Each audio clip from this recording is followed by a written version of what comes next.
From the station working for you, this is WRTV News at 7, streaming now. Thanks for joining us on the news at 7. I'm Amanda Starantino. And I'm Mark Mullins. An overcast but dry day across central Indiana. A big change from last night. Checking in now with Storm Team meteorologist Kyle Mounts to see when the rain returns to the forecast. Hey, Kyle. And Mark and Amanda, for some of us, we aren't going to have to wait very long for a little bit of rain to return to the area. But last night we had a lot of rain. Kokomo picked up more than 4 inches, nearly that in Fishers, and more than 3 inches of rain fell Greencastle, Rockville, and Avon. Officially in Indianapolis, about 1.5 inches. That's reported at the airport on the southwest side. But notice we get on the north side of Indianapolis, and there's that band of 2 to 5 inches of rainfall last night into this morning. We look at radar, and it's a little active back into parts of Illinois. A few showers here knocking on the door of Terre Haute. Most of these will be over the western and northwestern portions of the area here as we look at TrueCast through this evening. Here's 10:30 tonight. Mostly cloudy skies. Isolated showers, but notice that just kind of clips our northern communities around Monticello, Logansport, Peru. May see a few showers out of that one.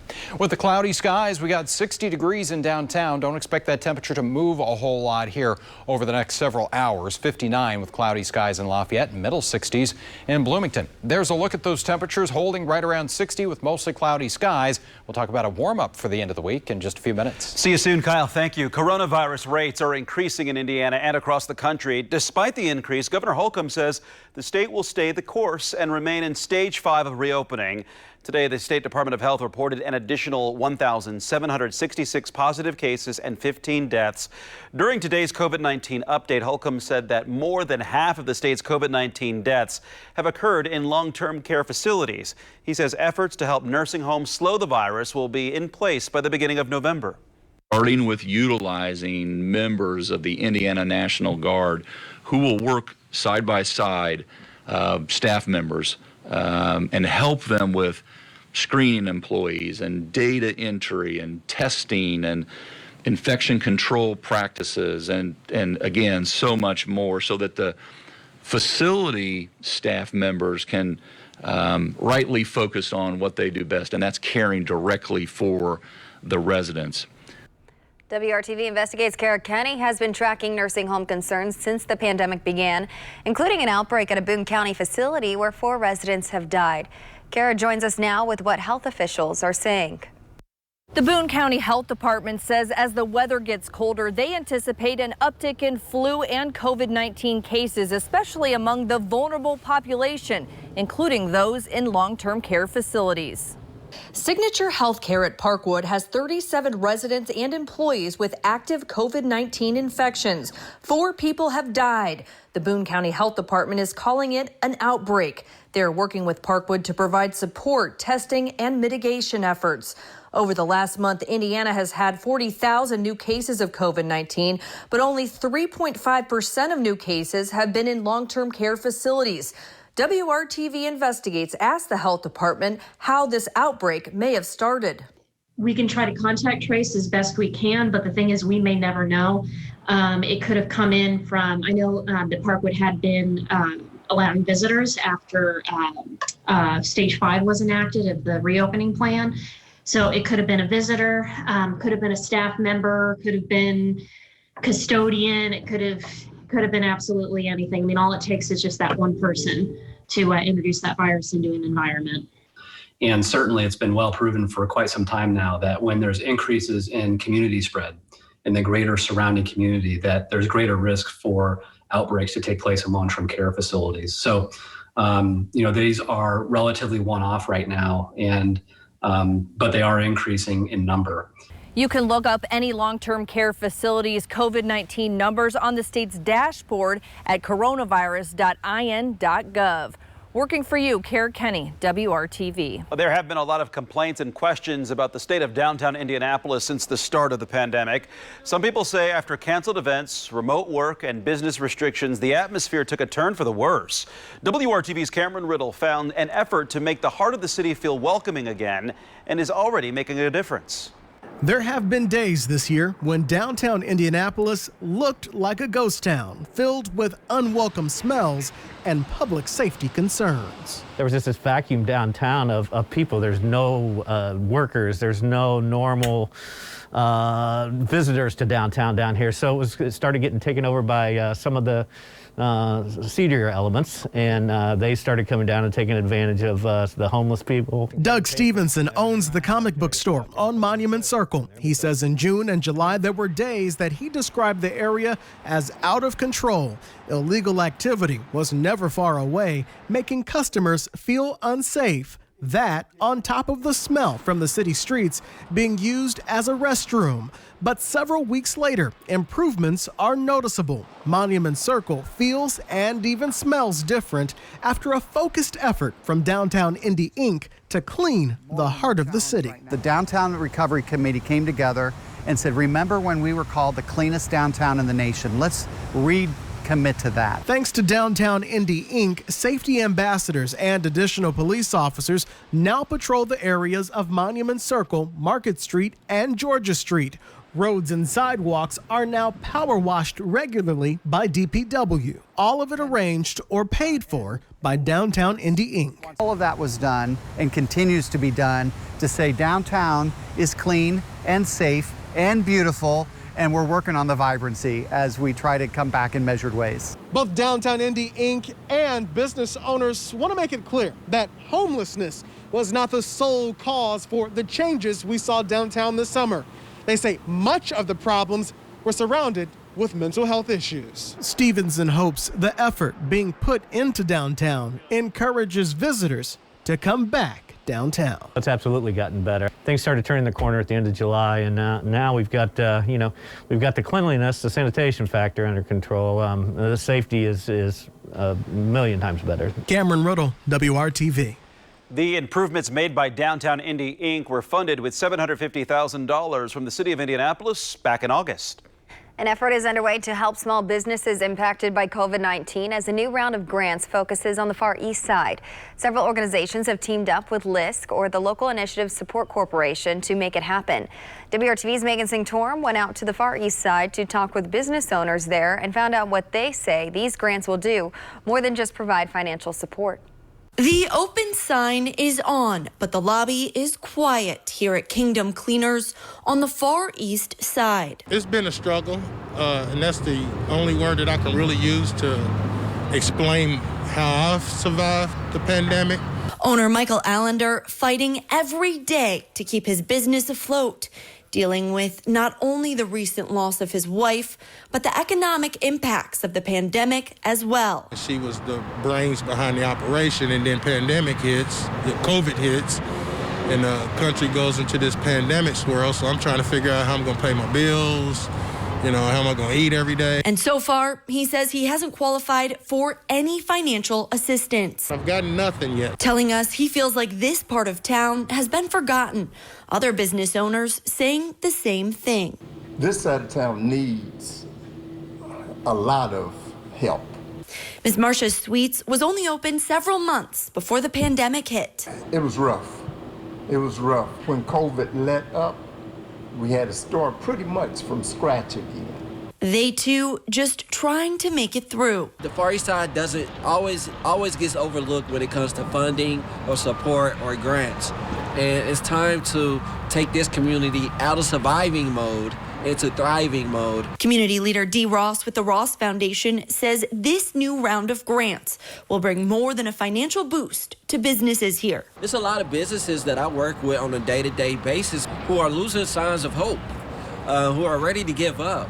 And so it's time to counteract that narrative and bring back hope back into a hopeless community. Grants would help not only Miss Marcia's Sweets, but it would also help build up this plaza here. It would also build up the community. I can go home and sleep. I can go home and sleep for at least a couple of nights, you know what I mean? Instead of going home and worrying about how I'm going to pay these bills. Working for you, Megan Singh-Torum, WRTV. Minority, immigrant, and women-owned businesses are eligible to apply for these grants. They must be located on the Far East Side.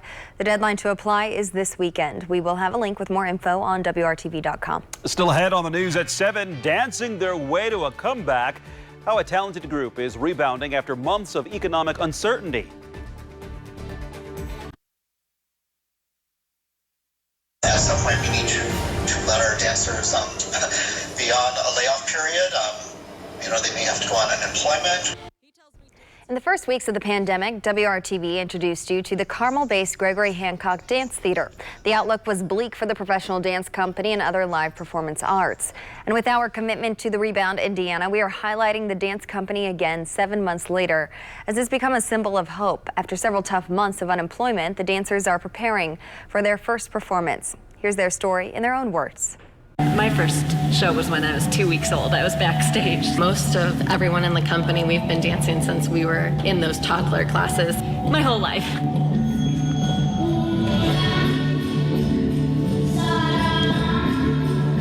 We came to rehearsal knowing we weren't coming back. We just knew the show wasn't going to happen. It was a struggle to find like a beam of light to look towards. A lot of artists, a lot of people are struggling. So much of our identities is being dancers, and just everything that is my core suddenly wasn't there. I think we all kind of struggled with that identity crisis. This was not something I chose out of convenience. It was something that my soul needed. Having that taken away from me was devastating. I don't think I've ever gone that long without a plie or a tendu or standing at the bar, and I remember just feeling my body slowly go up. Like I got to the point where I stopped even kind of feeling like a dancer. There was even that fear of, will we survive this? Will there be a company to come back to?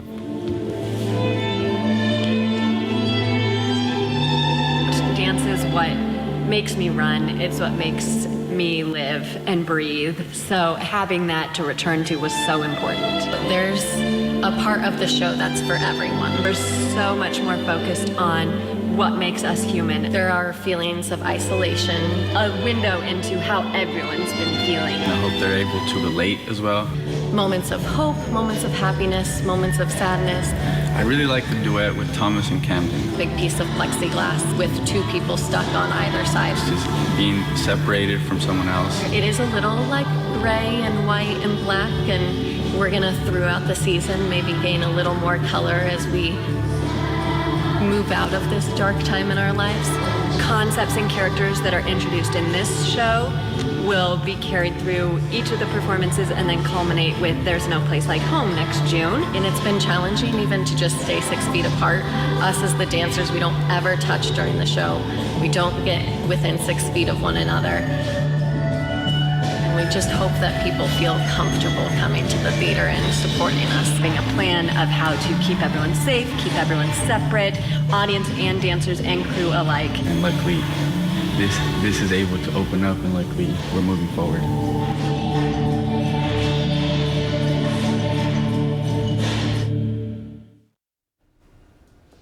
Feeling a bit like spring tomorrow, as we won't be too far away from our record high of 85 degrees. Not going to last all that long, though. We will talk about a big-time temperature cool down. You're watching WRTV News at 7.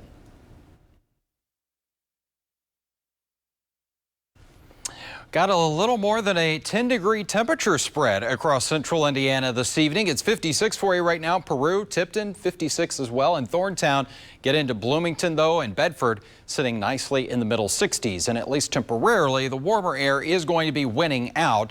Most of us are going to remain dry. You can see there are a couple of showers trying to make their way toward Rockville, but also kind of falling apart as they progress toward the east. The bulk of this rain will move across the northern portions of the state and north of the WRTV area. Mostly cloudy skies for us, just that isolated shower chance, and temperatures, yeah, we sit around 60 now, the overnight low 57, so numbers are not going to fluctuate fluctuate too much here as we go through the overnight. We'll be right around 60 degrees here as you head out the door for your Thursday morning. And those numbers do start to warm a little bit as we get closer to the lunch hour. And I do think we're going to see some more sunshine tomorrow. So that'll be a nice change of pace over the last couple of days. That'll get us into the middle and upper 70s. Also a little breezy at times with high temperatures that top out right around 80 degrees. 82 in Bloomington, calling for 80 in Indianapolis, so just 5 degrees below the record high. 78 in Peru and Richmond. Unseasonably mild. It comes with that south wind around 10 to 15 miles per hour as we get into the late morning and early afternoon hours. Not expecting the wind to be all that gusty, but there is going to be a warm front lifting north of the area. So as we get into Friday, that brings in more mild temperatures, but also a chance for some showers and thunderstorms as that next cold front comes sweeping on in and bringing some changes for us. As we look at that 7-day planning forecast, that will come with the form of some showers and storms late in the day Friday and into Friday evening. So could delay a couple of the high school football games out there. Look at what it does to our temperatures, though, on Saturday. About a 20-degree drop here. The afternoon high not going to get out of the middle 50s. Saturday should be a dry day, though. As we get into Sunday, another front's going to approach the area, so it keeps us active. It also keeps those temperatures fluctuating quite a bit. Highs are back in the 60s here with widespread rain on Monday. And between the time we get from that system on Friday into Monday, we could see another 1 to 3 inches of rainfall. Much cooler as we go into Tuesday and Wednesday, those highs in the lower 50s. The Postal Service has been in the spotlight as more people are voting by mail this year. But since the beginning of the pandemic, mail carriers and delivery drivers have been stretched thin. Lindsay Boach shows you how their jobs are now changing. Neither snow nor rain nor heat nor gloom of night stays these couriers from the swift completion of their appointed rounds. Well, it isn't the official Postal Service motto. It's something mailwoman Amy Becerra has kept to for the past 25 years this month. And now we can add COVID to that list of things that postal workers press through. Amy is one of almost 500,000 mail carriers for the USPS. And for the last 8 of those 25 years, she's had the same route just north of Denver. My max is usually 6 years. And then I'm like, it's time to move on and learn a different area, and which is really hard because you do get close to your customers. But because of COVID, the part of her job she loves the most? My customers, being outside, being able to involve yourself with other people, giving customer service to a wide variety of people. Has now changed. I don't see near as many people. Your customers, if they do come out, which is not, it's very rare anymore. And people are ordering things now more than ever. A lot of people are not going out to stores purchasing. They're staying home doing it on the computer, which gives us more parcels, which is awesome. It's deemed an essential public service, critical to the nation's infrastructure and critical to so many lives. We deliver life-saving meds to people. And also provides a service that many wouldn't think. You get to know the people, the kids, the pets, who should be around, in the neighborhood, who shouldn't, and people's schedules. So a few years ago, when one of her customers didn't pick up his mail for a few days, she knew something was wrong.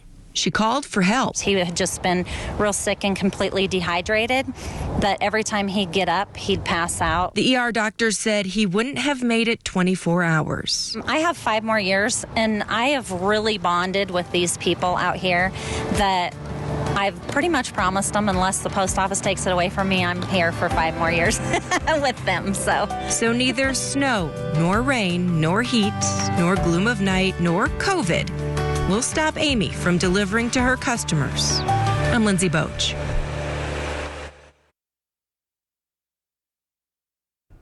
It appears kids would rather spend more time with a pet than with a sibling.